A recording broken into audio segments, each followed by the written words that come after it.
We've been looking at studies of perceptions about libraries, and we've seen that even frequent users of libraries who are enthusiastic supporters don't necessarily see the whole picture. In fact, they tend to experience libraries and view libraries as providers of transactions.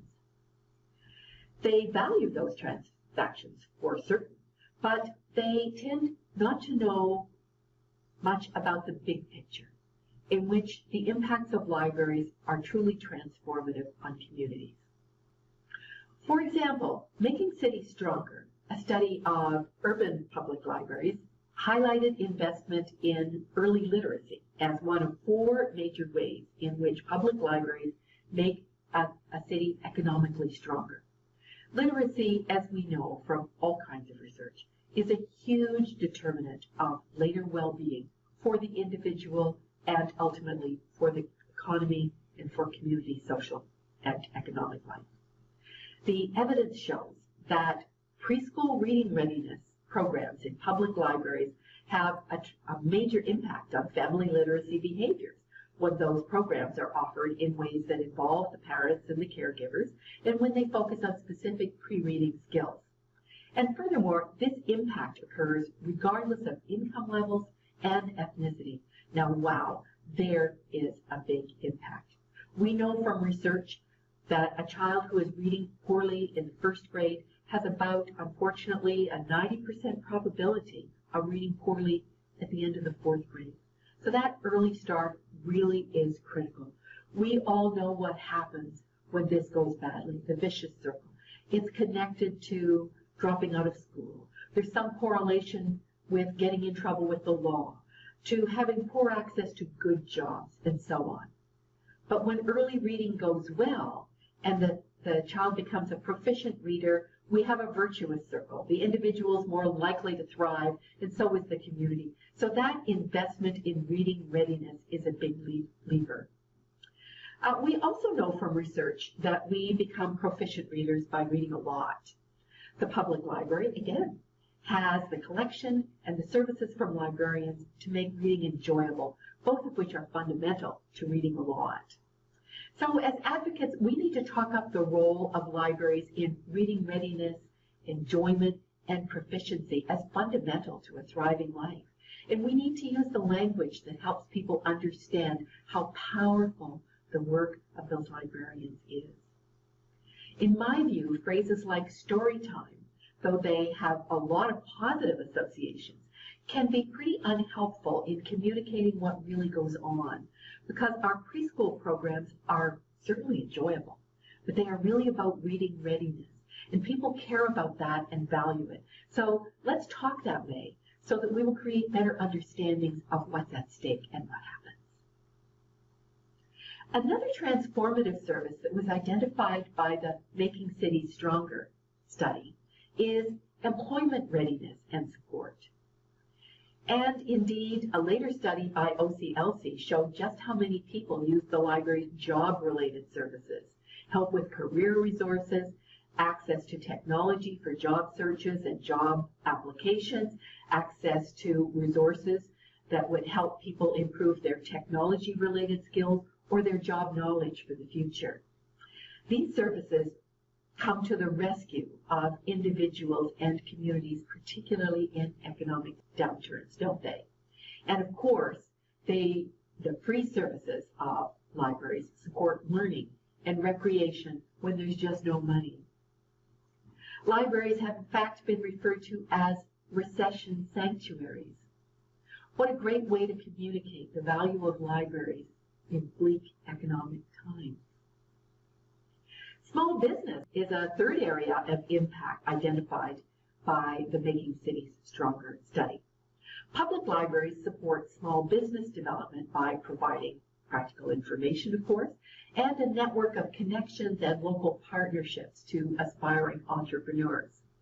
And finally, library buildings themselves are catalysts for economic and social development.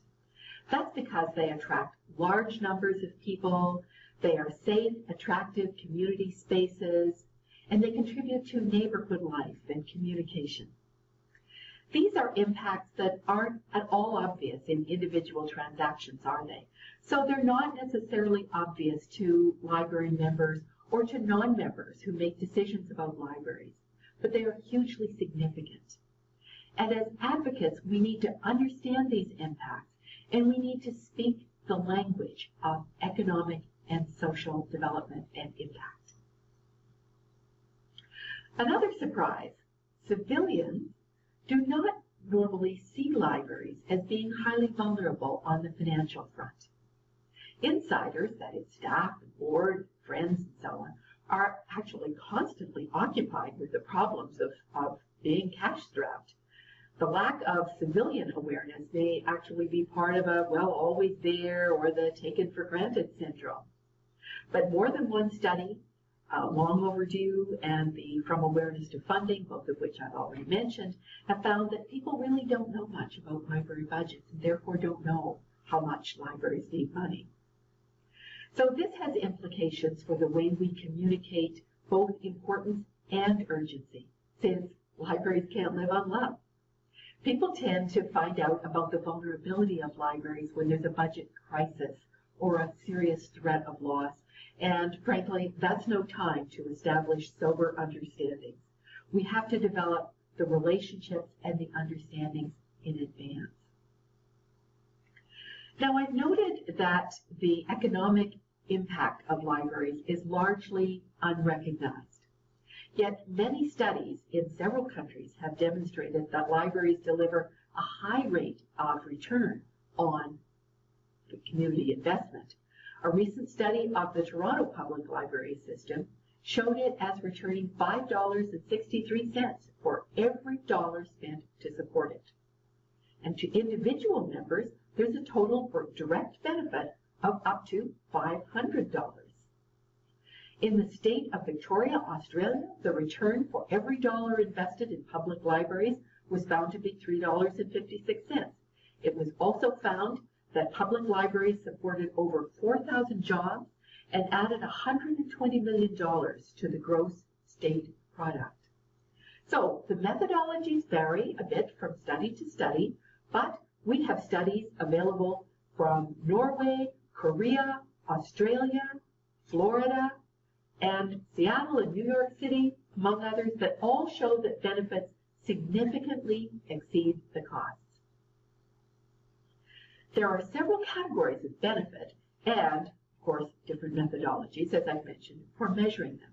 But if these impacts are not talked up by committed advocates who know and understand the priorities of the community's decision makers and influencers, these studies are just documents on a shelf.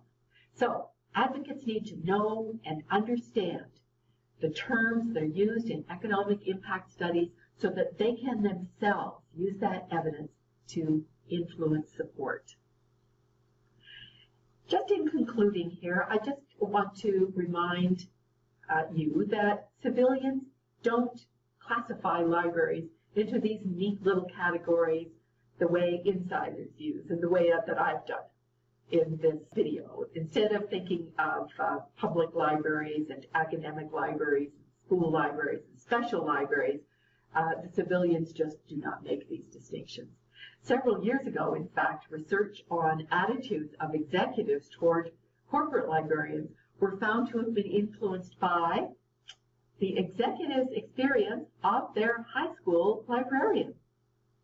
So in our next video, we're going to look at the difference between holding libraries and librarians in high esteem and actually demonstrating support.